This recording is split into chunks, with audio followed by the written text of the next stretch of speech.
Hey everyone, it's DDJ back with another episode of Five Star Takes. Want to take a moment to thank everyone that watched the debut episode. Hope you liked it. Hope you enjoy this one. Please leave your comments and good or bad. I would love to see what people think. So this episode, I'm going to give my takes on AEW Revolution. But before I do that, it's time for once again for one of my soon to be famous jokes. And coming soon will be an official video that I'm going to play before every joke. So here we go. So a couple of years ago, when I was looking for work, I went to a job interview, and the manager I was interviewing with handed me a laptop and said to me, "I want you to try and sell this to me." So I took the laptop, put it under my arm, left the building, and went home. Eventually, the manager called me and said, "Bring me my laptop now." And I told him $200 and it's yours. And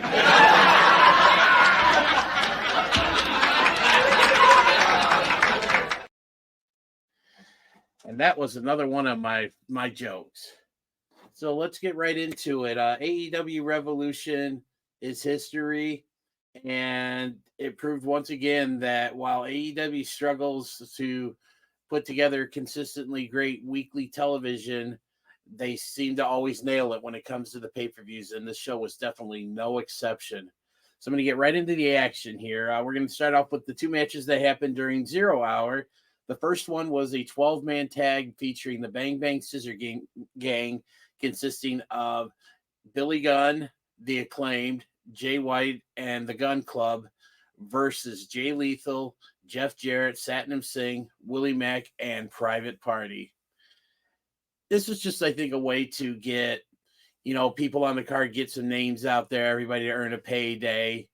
Nothing special to it. Again, I feel like this whole Bang Bang Scissor Gang is ruining Jay White's career. It's not him, and I just hope that they wise up and eventually realize that Jay is super talented and needs to be near or at the main event level as a heel, because that is what he excels at. It's nice to see Willie Mack get a pay-per-view appearance. Shame it was on a losing effort. Nothing real special. You could skip this match and really not miss anything. Going on to our next match, we had Chris Statlander and Willow Nightingale going up against Julia Hart and Sky Blue, and this was an okay match.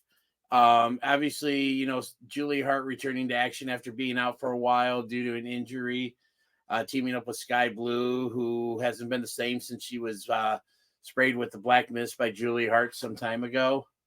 And it looks like in this match, it looks like they're trying to build Willow Nightingale up as the next challenger for Julia Hart's TBS championship. And despite Willow being a bigger girl, she can go. I'm not sure about her gimmick. I feel like she could be, if she was a little bit more serious, I think she could really be something special. Her Dr. Bomb is a pretty good move for someone of her character. And she's a good person, though. I've had the pleasure of talking to her in person. Super nice gal. Great way to end the pre-show. And yeah, it looks like I said again, Willow Nightingale is going to be the next one to challenge Julia Hart for the TBS championship. Let's get on to the main show. We kicked off with Christian Cage defending the TNT championship against Daniel Garcia.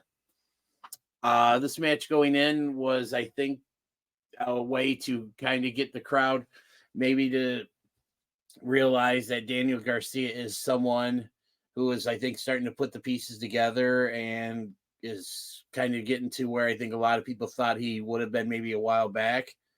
I didn't really think he was going to beat Christian, because I feel like we are going to be building up to another Christian Cage versus Adam Copeland match, which if you watch Dynamite this past week, we are getting that here in about a week and a half in Toronto.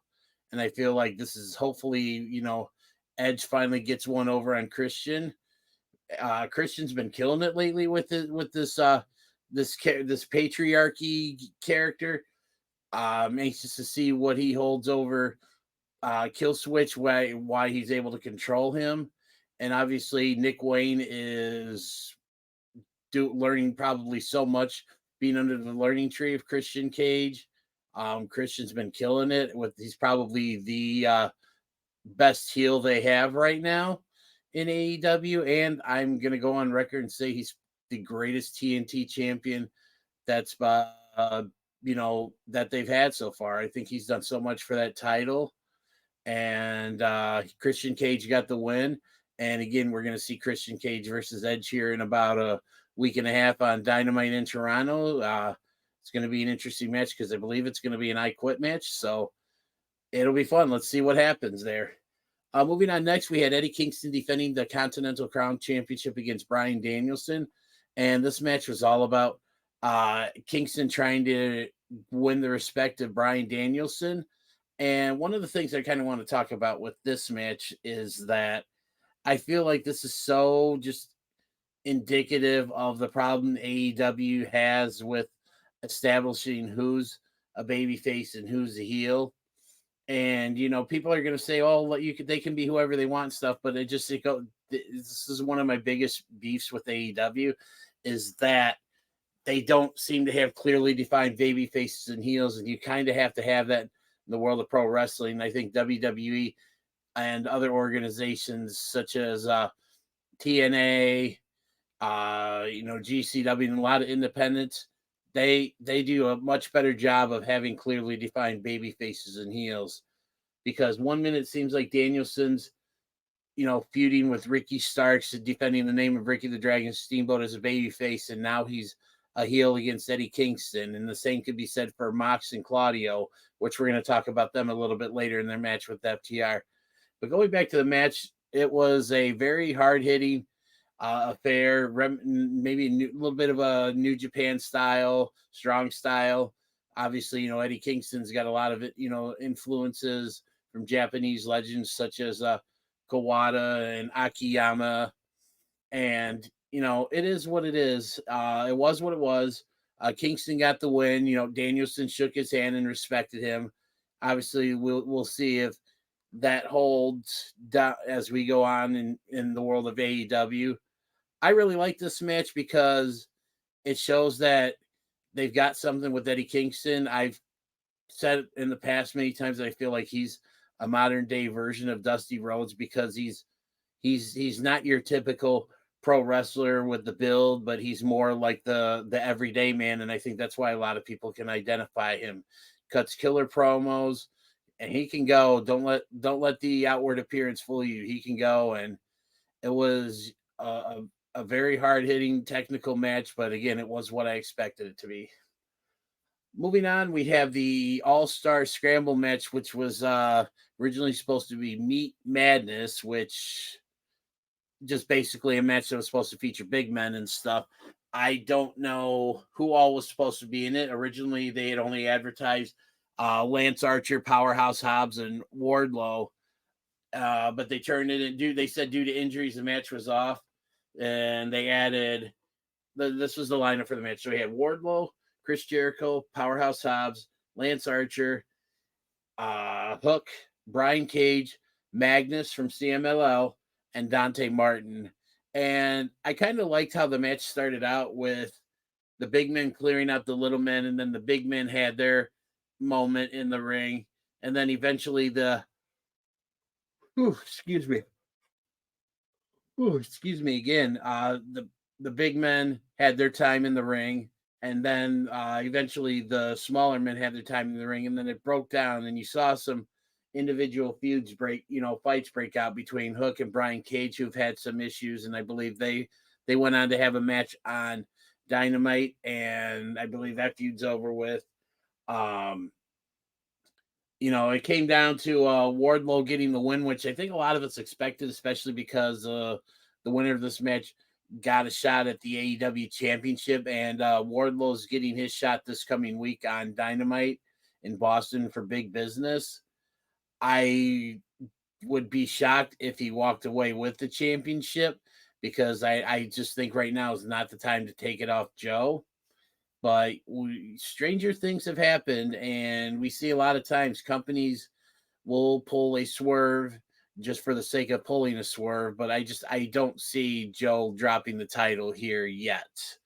He's going to eventually drop it, to someone probably from the Undisputed Kingdom, either be it Wardlow or probably Adam Cole whenever he returns from injury.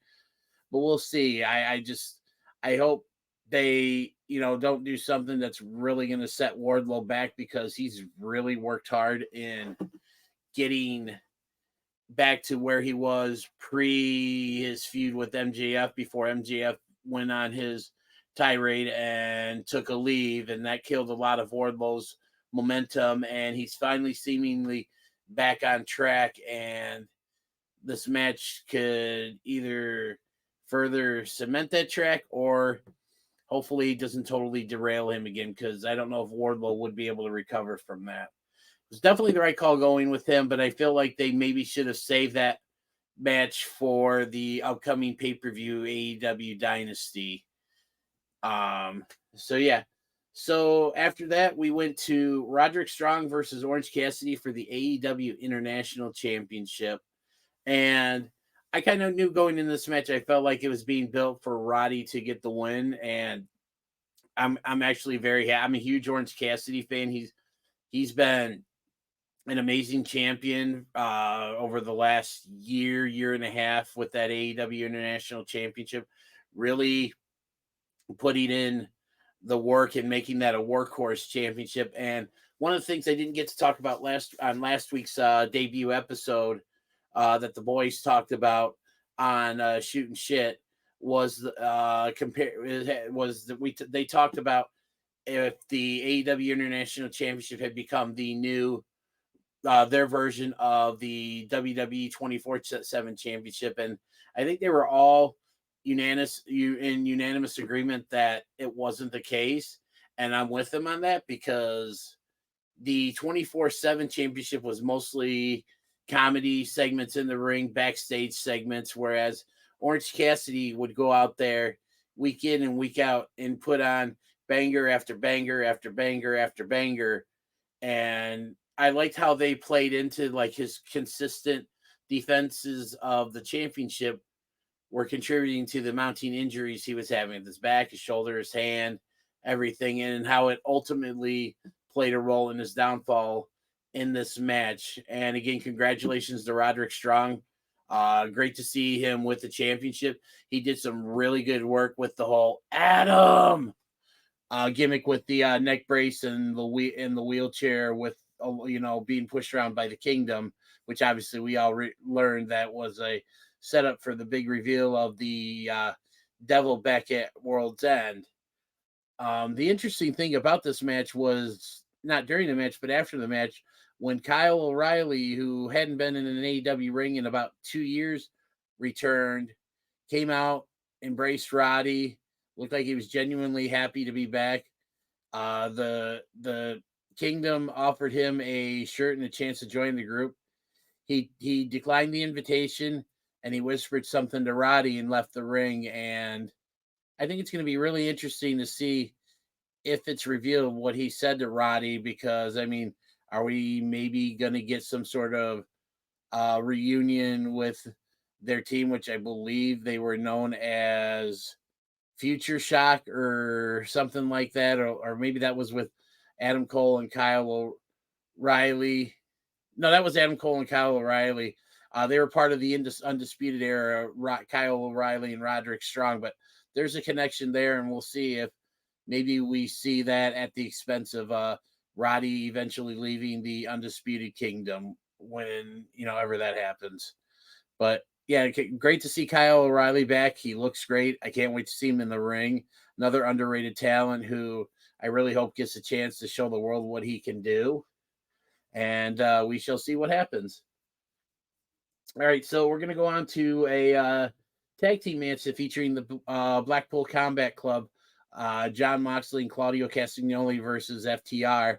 This is a rematch from a recent match on AEW Dynamite, where the two teams went to a time limit draw and decided that they wanted more time and they wanted to bring this to the pay-per-view. Real hard-hitting match, which, again, most matches involving the Blackpool Combat Club are. Obviously there was some blood in the ring, and I believe it was Dax Harwood who was the bleeder. Actually, surprisingly, I don't believe Mox bled. I could be wrong. If I was, please feel free to leave a comment and let me know. But it was what it was. It was a fight. It was a hard hitting tag team match. I would love to see FTR get more of an opportunity to shine because I think they're better than they're being presented. And again, I love the Blackpool Combat Club, but it's so hard for me to tell. One week they're baby faces, the next week they're heels. I don't know, and I just wish that again we had clearly defined baby faces and heels. But it'd be interesting to see what happens now. See what the BCC will do in the future and what's next for FTR as they try to get back on track after going down in defeat to the Blackpool Combat Club. Next up, we had for the AEW Women's World Championship, we had Timeless Toni Storm versus Deonna Purrazzo.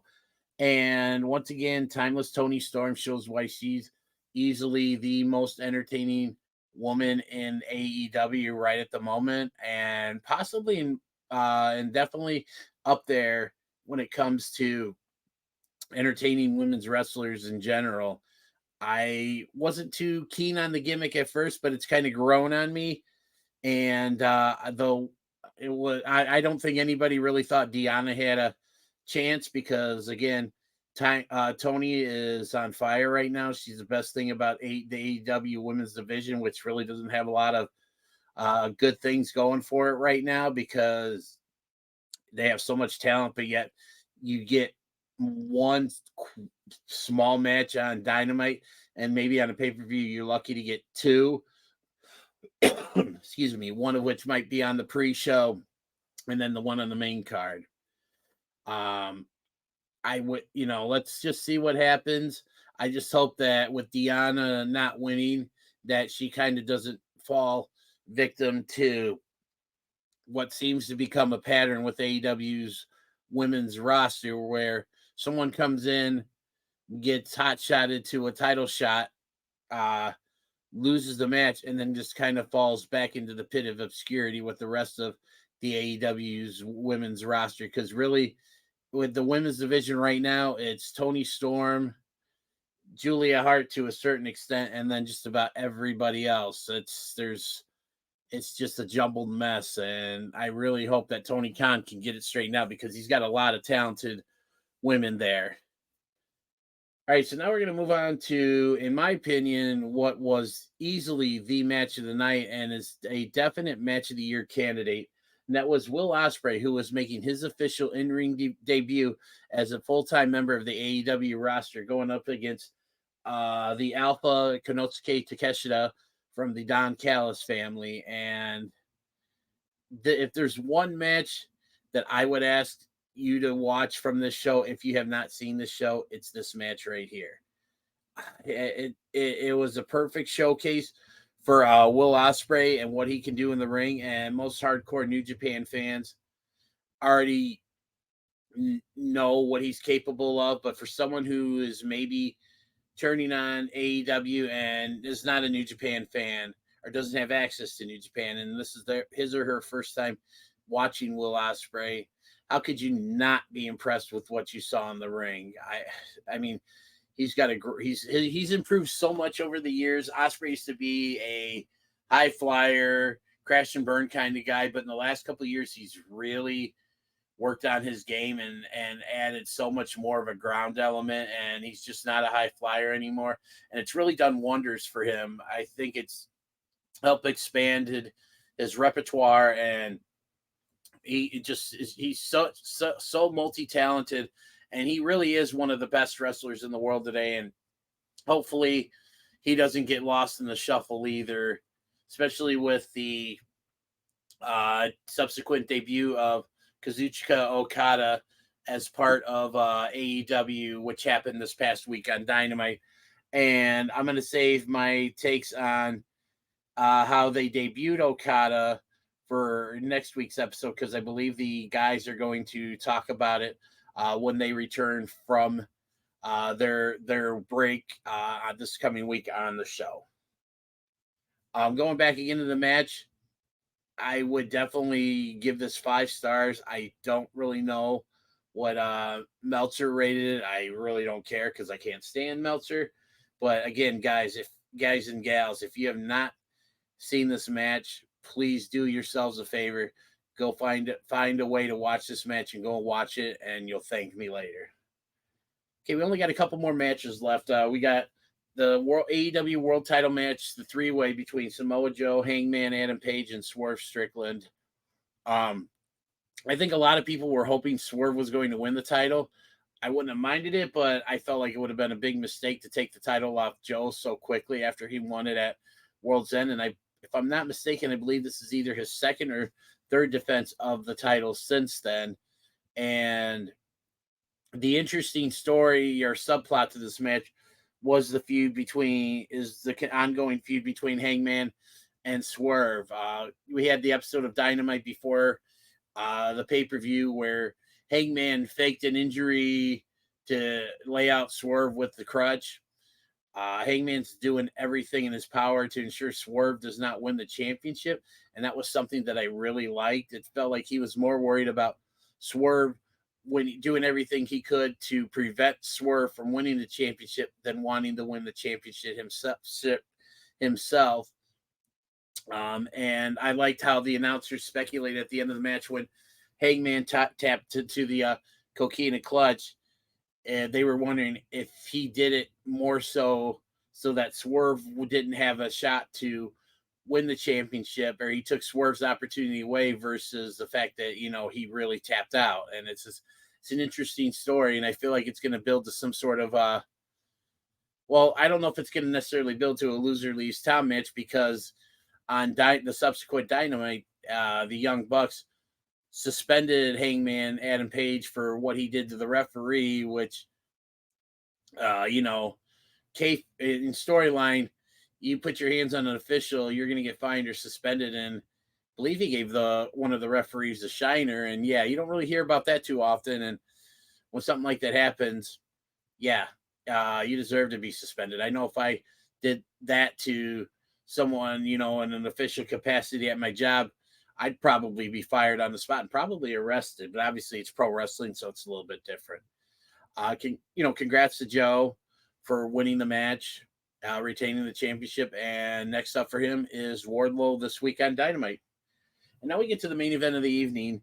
And before I get into my take of this match, Silver Wolf, if you're out there watching, I'm not the kind of guy that likes to say I told you so, but I told you so. This match, main event of the show, I called it since the Sting announced that this was going to be his last match at this show. I said, regardless of the match, I felt Sting deserved to main event.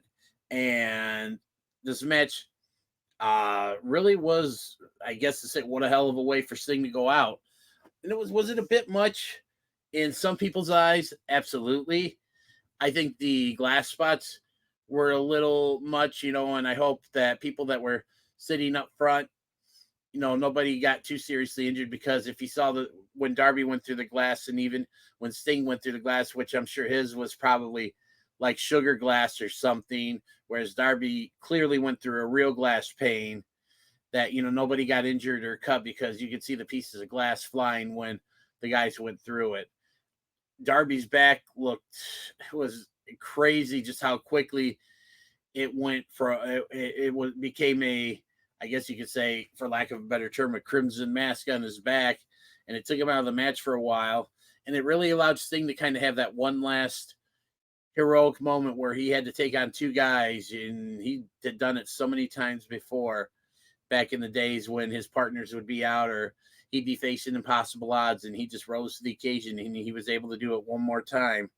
And it was great to see Sting go out on top, retire undefeated in AEW, retire a champion.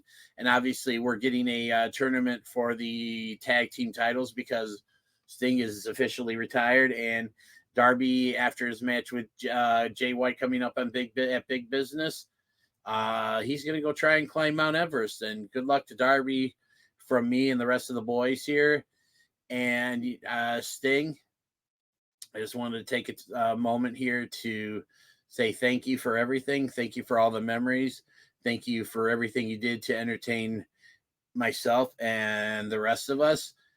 Thank you for the great matches with Ric Flair, with with what we just saw at the end there, and just everything. I was truly humbled to have been able to meet you, and you're nothing but a class act.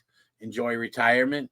You deserve it. It's great that AEW allowed you to go out on your own terms versus what happened with your time in the WWE. And yeah, so well, I've rambled on and on here for a little over 25 minutes. So I think I'm going to go ahead and call it a night. Thank you all for listening to me give my takes on AEW Revolution. Don't forget, the boys will be back this coming week. We'll hopefully have a new episode up on our YouTube page, as well as wherever you get your podcast this coming Friday. And yeah, thank you so much for watching. And remember, the only place you can see this show is on the Facebook group. So if you know someone who is a fan of the show and isn't part of the group, get them to join, because right now it's the only way that you're going to be able to see 5-star takes with the 5-star producing machine, DDJ. Once again, thanks for watching, everyone.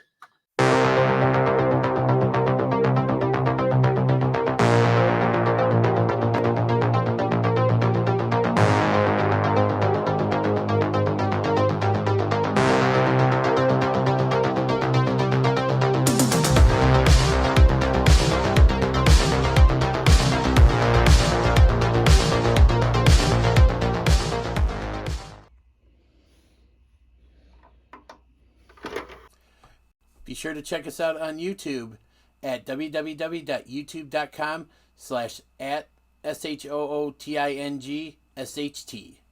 Find us on Facebook at www.facebook.com/groups/SHOOTINSHT.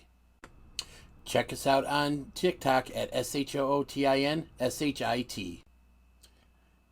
And you can buy your official Shootin' Shit shirt at www.prowrestlingtees.com/SHOOTINSHT. And thanks for watching.